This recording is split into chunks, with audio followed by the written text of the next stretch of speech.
one thing I would advise all creative people: stay away from negative people, stay with positive people. And I mean this for your mental health, for your well-being. What's up, guys, and welcome back to my channel. My name is Priscilla, and this video is a special one for me because I'm going to be starting a series in which I answer your most asked question, which is how you get into fashion.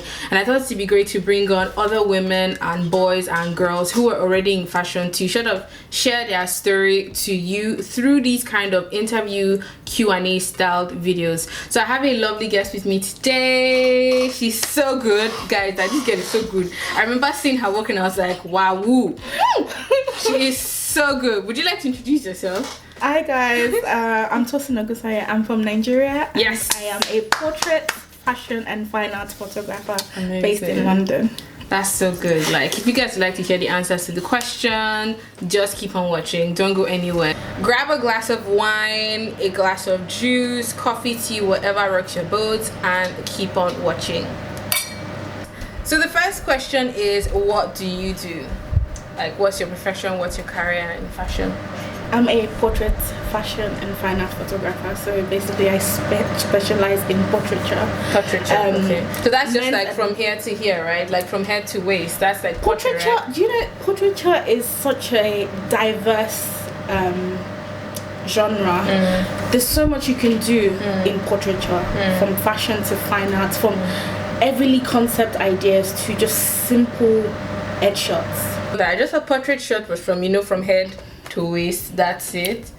To me, portraiture is a concept in itself. I think, yeah, maybe some of the portraits you've seen are just mainly heads like headshots. But even within the frame itself, there has to be a conversation that's happening within the frame. I feel personally that makes it a strong image. So it's not just posing and so the next question is, how did you get started? Or did you know straight from school that this is what you would eventually end up doing?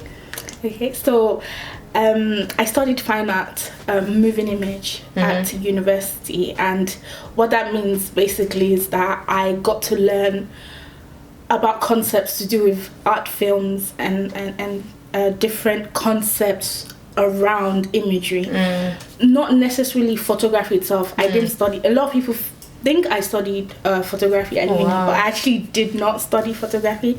I remembered when I started, because I used to paint a lot, and when I got into uni, I wanted something really spontaneous that can put my vision into play in a very spontaneous way, and I literally picked up the camera, started experimenting. Luckily enough, the uni I went to had a good amounts of equipment. So wait, your school had equipment that you could just carry and use as you will? Yeah, because the pathway that I chose was so I went to Central St. Martin. So they're different. She went to CSM. Yes, she went to CSM. Can we just write that across the screen? Do you know how hard it is to get into Central St. Martin's? Alexander McQueen, Stella McCartney. Yes. Because I know somebody went to see it. Fine art Central St. Martin's, there's different pathways. There's 2D, which is painting, so they specialize in paintings. There's 3D, which is sculptures.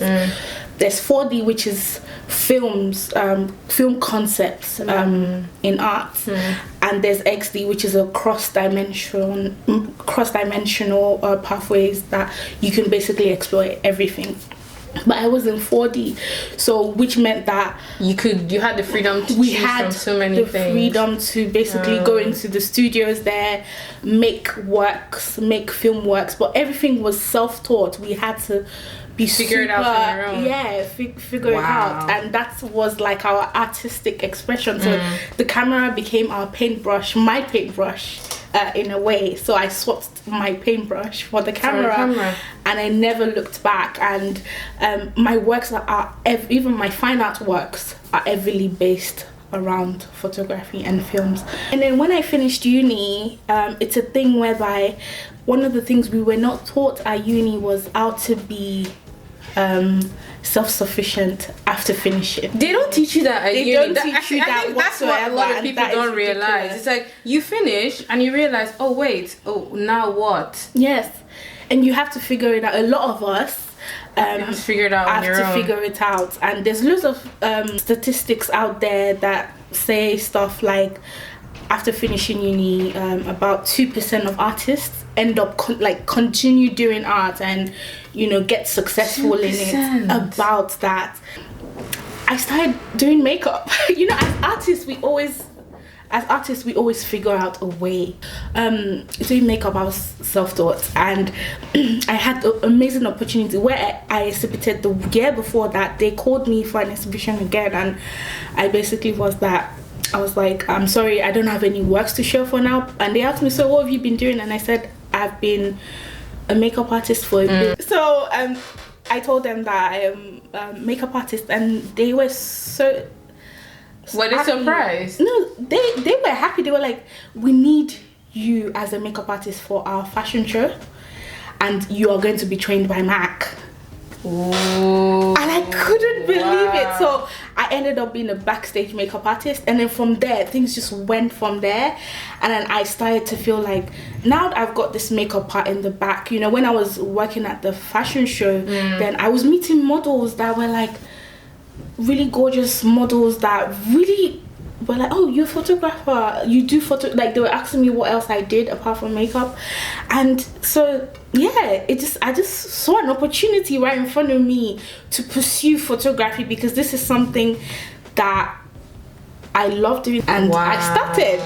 And here we are. She has a beautiful space, a makeup stand which we're sitting in front of. There are the backdrops at the back. She has a rack of clothes. You don't even need to bring anything for the photo. You just need to turn up with yourself. She do your makeup, provide outfits, and she's so good at coming up with really exciting concepts. I think that's what I find really cool about you, is like your brain is constantly churning something. Because I came here today for a consultation for my birthday shoot, and I was like, I'm going to come and film an interview with you after we're done with this. She's like, oh yeah, that's fine.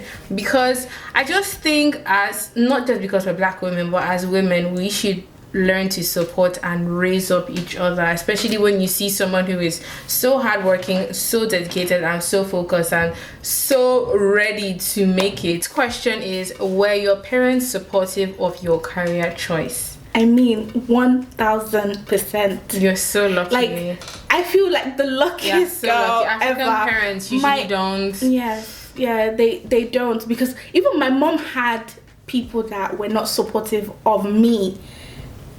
Like, but she didn't let that influence. But she didn't let that influence, because she knows how hardworking I am. Like, there's a difference between you just saying, I want to do this, and then not putting any actions to it. She sees how much I dedicate time, sleepless nights, so much effort, into perfecting my creativity. I introduced them into the art world, and they fell in love with the art world because of that.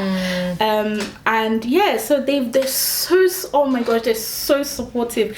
There's been so many times I wanted to literally get all my stuff and just give up, and they're like, if you give up in the next 10 years, it's going to come back to haunt you. Because it's so. Okay, so the next question is, did your education/background help you prepare in any way for your current job? Yes, it did. I've been told that you can tell I have an artistic background, and I think I've always been an artist. Like, if you look at me since I was even a baby, I've always been an artist.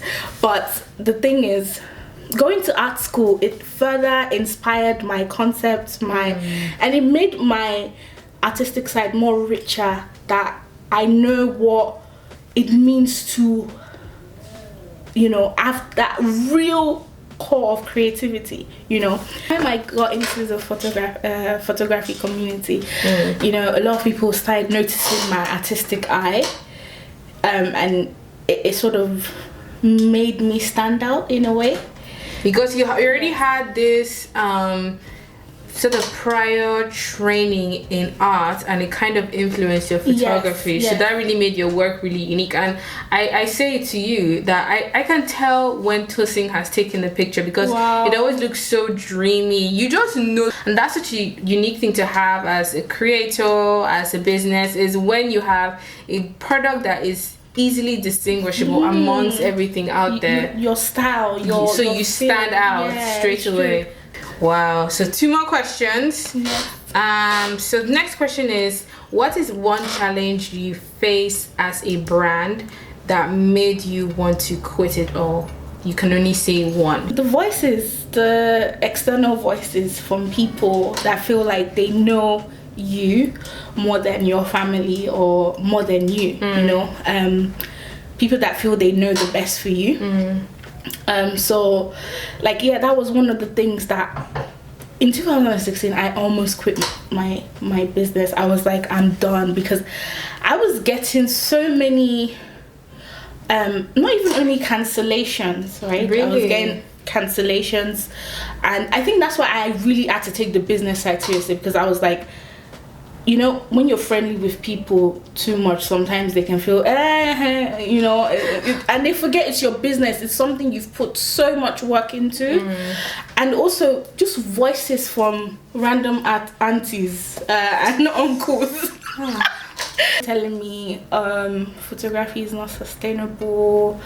My mom was like, but not saying any stuff to discourage you. Why are you listening to outside voices? And that literally, after my mom said that, I was like, I'm done. Like, I'm not going to listen to negativity. And one thing I'll advise all creative people, stay away from negative people, stay with positive people. And I mean this for your mental health, for your well-being. Please, quite true. Stay away from negative people. As a creative, basically, it's like you are pouring out a part of yourself. You're pouring. So whether you're making pictures like you do, or whether you're making dresses like I do, or whether you're doing paintings, or whether you're cooking, whatever it is, you're making something out of nothing. Out of nothing. You know, and that takes a lot of you.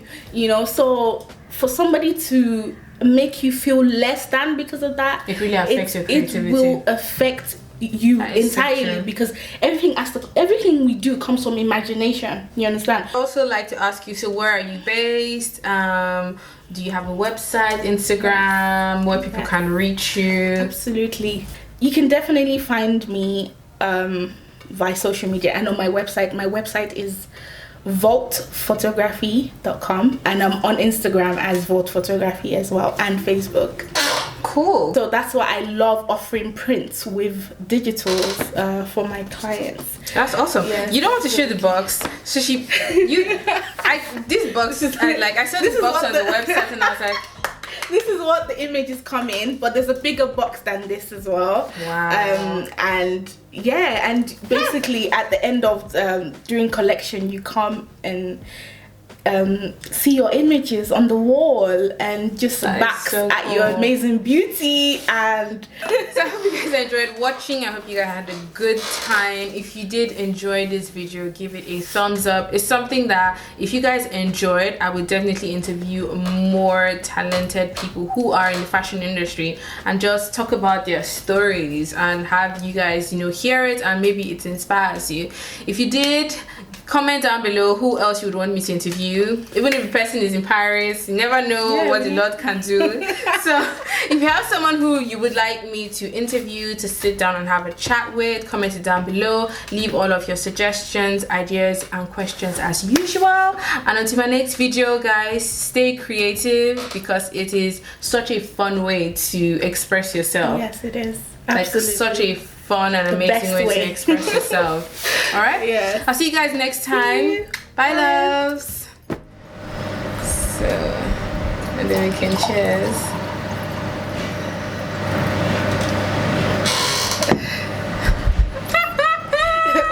I think you said you don't drink. No, you don't need to make it full. I don't drink. I'm just using it for sure. I'm probably gonna give my mom. Oh, God.